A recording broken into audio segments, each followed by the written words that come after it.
I picked up The Memory Keeper's Daughter at a book exchange event I went to earlier this year. I picked up a few of these at that thing. I take any advantage I get to get free books. I'd been making my way through it and happened to finish it, I believe, just before the hurricane, so I'll count it. I think by then we'd heard rumblings of a storm somewhere. Initially set to hit on my birthday, which is on the 24th. Wouldn't be the first time that happened. I remember you, Sandy. It follows the crumbling of a family due to the event of a husband/father giving away one of his twins when his wife goes into labor. He happened to be a surgeon and gave one of his children, his daughter, to his nurse, who ran off with her, telling his wife that their daughter had died. From there, we see the absolute deterioration of this family due to this loss/deception, fitting it neatly into a genre I've come to call nuclear nightmare. I enjoyed it throughout. There were some things I found a little problematic, but to go through it in detail would be getting to a lot of spoilers. I was surprised when I logged it to Goodreads and saw how many people hated it, though. I mean, I had a decent enough time. It kept me hooked. Maybe just because I like the drama of it. I'm always interested in the small ways human dynamics can fray, particularly in the context of this little genre of nuclear nightmare. The horror of seeing a family attempt to keep up appearances, even though underneath you know everything is going wrong. I downloaded a bunch of stuff in anticipation for the hurricane, based on everything everyone was saying. Well, based on everything the white people on Twitter were saying, we were all gonna die. So, but I knew at the very least power and Wi-Fi might be shot for a while, in anticipation for what should have been my next video, the to be continued from that last one. I took to a lot of existentialist philosophy and peanuts. I've been reading lots and lots of comic books and comic strips. I spent about the average amount I get from YouTube per month buying comic books. I purchased the full collection of Calvin and Hobbes and read and have been reading through that, and I bought a handful of complete Peanuts collections. The rest I've been reading digitally, let's say that. I must have spent the entire Sunday before Big Body Melissa made her debut reading Peanuts, and trying like hell not to look at the news or social media more than I absolutely had to. My stomach hurts me enough already, and I was already beginning to lose a lot of sleep. I cannot describe to you the howling sounds of the wind. One of the things I read voraciously was Black Skin, White Masks. Already kind of, I guess I must consider myself a black existentialist at this point, so I figure I better formally acquaint myself with Frantz Fanon. And I swear to God, he articulates everything I've been trying to describe so well, maybe because he's also Caribbean. The lovely thing about philosophy of every kind is that it helps you to contextualize thoughts you already have had. And Fanon here describes perfectly what it feels to be a black person, a person in the diaspora, a person in a post-colonial world, existing in the context of a white world, and how that white world morphs you and your own image of yourself. Breaking news this morning, Hurricane Melissa now a Category 5 storm. The latest advisory coming in from the National Hurricane Center. The power was absolutely shot during most of the time. Fox News and whatever other foreign sources would have been on the ground having their field day painting us in their image. All those damn white meteorologists who were all too gleeful to tell us how we were all gonna die. That the entire island would be reduced to broken trees and mud pies. The average Jamaican house is built to withstand hurricanes, much more than the average American one. But what does it matter when you call those people out on their racism?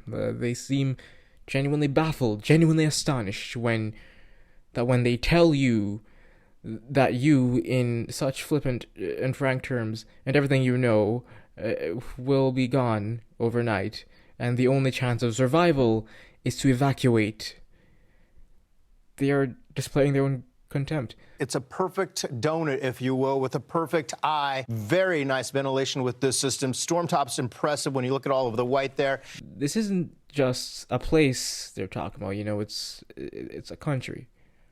That for them, this is just a landing post where their storm is going to pass through, but there are actually people there. I read most of this on the days leading up to and just after the hurricane.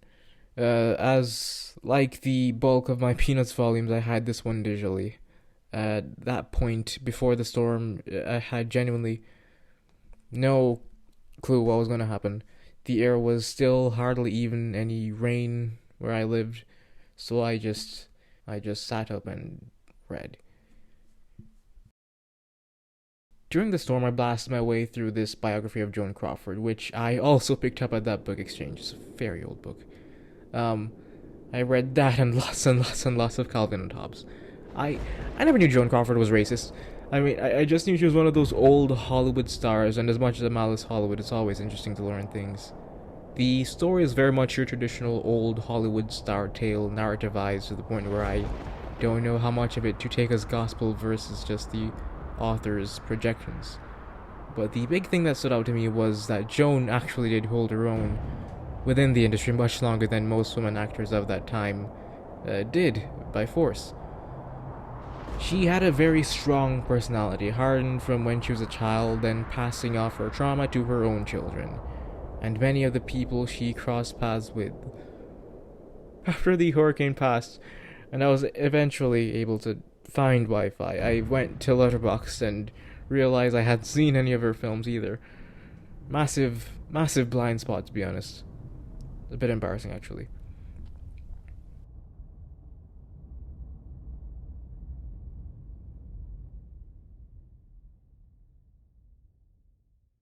On the day after the hurricane, the Wednesday, I and many others, I'm sure, were shocked to see a clear sky.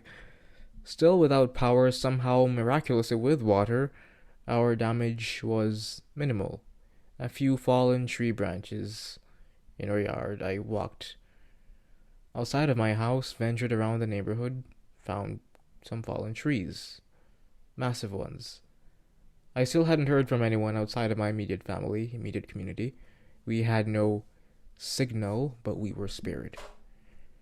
I almost wanted to say the whole thing was blown out of proportion, which, I mean, my being alive meant it wasn't as bad as those white people on Twitter were making out to be. But the radio told another story of things happening on the other side of the island, on the west. What was being described was words like catastrophic, dystopian. The effects, the layout of the area has been described as being as if a nuclear bomb went off. And what people over there describe seeing and being subjected to has been akin to a tornado, a massive one. Half of the country has effectively been flattened. More and more bodies are being found every day. People lost everything, and I had still not spoken to anyone. Fear and Trembling by Kierkegaard was a continuation of my existentialist reading. In the next video, which may still be coming out in December, you'll be hearing more eloquent words about that. Tell us how you've been affected. Everything, God. Everything. I don't really want to talk about what. We need the relevant authorities them to come in, come have some meeting with us, give us some needed assistance. Because there's a lot of people here that the assistance is needed. As I'm saying, I'm not so mentally strong. You get? I'm still trying to represent for the community because we lose everything. A construction work we do from me at 15 years old, you know. Me, me not have nothing left. Oh, you see me now? I'm this. I live out on my bag. The bag. What we need? What we need? Because I'm not going to talk for myself because a lot of people in a worse situation than me. As soon as it was humanly possible, I ran off to my grandparents' house. When they had Wi-Fi. We initially just went to check up on them, and they got it as soon as we showed up. As a hopeful sign, maybe. They were spared too, and so I began to finally see images of what happened outside of my house and speak to people.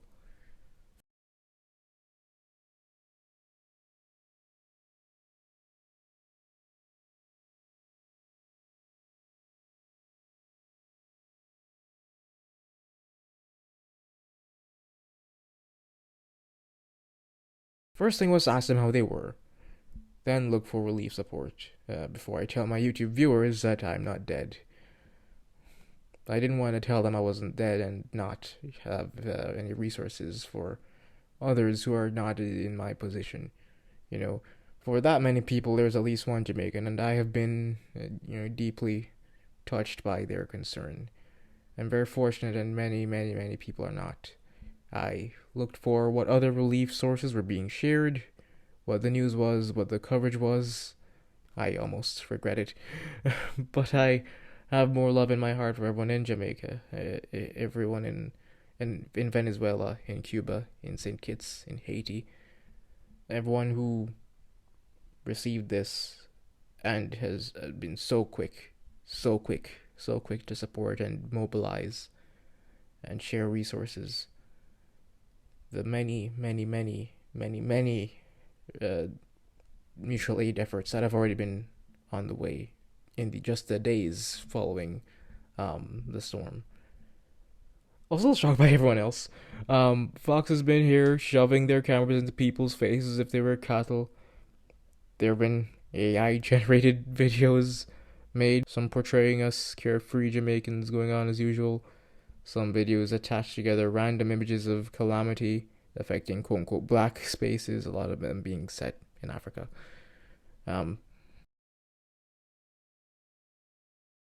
Tourists have been expressing their disgruntlement over lackluster community service in their luxury hotels, while staff are actively in the line of fire for the most devastating natural event that has hit the island maybe ever. The only coverage I've seen on YouTube was a clip from Hassan, on one of his clip channels, who covered it as another part of the news cycle. There was the occasional celebrity shout-out in the following days. Zionist Jamie Lee Curtis at least had the decency to acknowledge us. Even Culture Vulture Billie Eilish shared a resource I saw on one of her Instagram stories. It's now been a few weeks. A few more people have spoken and have been mobilizing efforts. And a lot of people still haven't. I don't know. Whatever. You see, if you ever use Jamaican culture for clout, if you ever use Jamaican culture for money, if you ever use Jamaican culture for get girl, yeah man, please show your financial support. Yeah man, we want money. We want money and we want things. Zine. So send it to supportjamaica.gov.jm and don't fuck with the money. Oh. You know, many rap artists, DJs who use Jamaican culture for their art, who have dreads, who love Sebumba quiet. You know, another October went by. People dressed up. They did Halloween. The final book I was able to read during the week of the hurricane, at least I started it. I'm cheating. But I at least started it.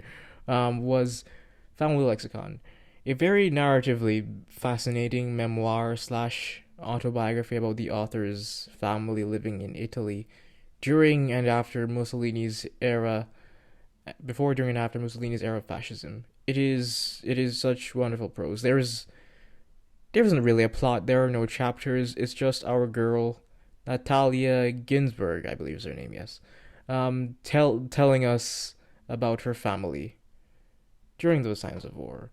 How quickly everything can change, how the political state of a place can shake up everything.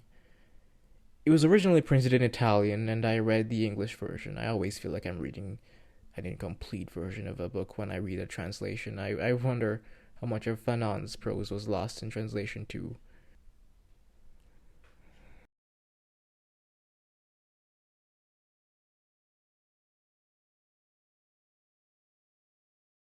I feel like I'm losing my mind a little bit. Another blind spot, I guess. But at least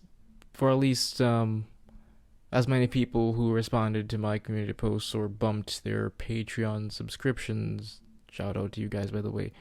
For that many people, there is one Jamaican. One very, very, very fortunate Jamaican. But a good half of the country is not that fortunate. Half of the country has lost everything. We're all feeling it. I mean, the economy is going to take a nosedive really soon, and food security is now dire. But half the country has lost everything. This video exists for them, not me.